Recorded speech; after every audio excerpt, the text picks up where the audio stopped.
বিসমিল্লাহির রহমান রহিম। আমি এখন এই বইটা থেকে আপনাদেরকে একটা হাদিস শোনাবো। হাদিসটা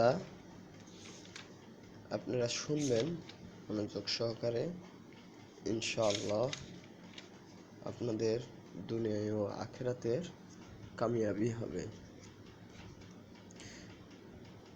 রাসূলুল্লাহ সাল্লাল্লাহু আলাইহি ওয়াসাল্লাম বলেছেন, এক মুমিন অন্য মুমিনের আয়না এবং এক মুমিন অন্য মুমিনেরই ভাই। সে তার ভাইকে ধ্বংসের হাত হতে রক্ষা করে এবং পিছন থেকে হেফাজত করে। মিশকাত। ব্যাখ্যা: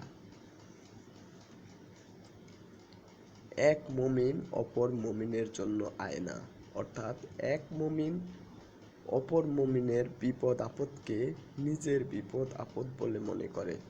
যেভাবে সে নিজের কষ্টে ছটফট করে, তেমনি সে অপর মুমিনের কষ্টেও ছটফট করবে এবং তা দূর করার জন্য অস্থির হয়ে উঠবে।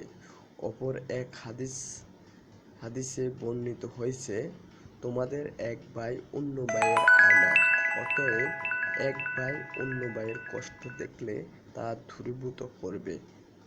এভাবে তার মধ্যে কোনো দুর্বলতা দেখলে তাকে নিজের দুর্বলতা মনে করে দূর করার চেষ্টা করবে।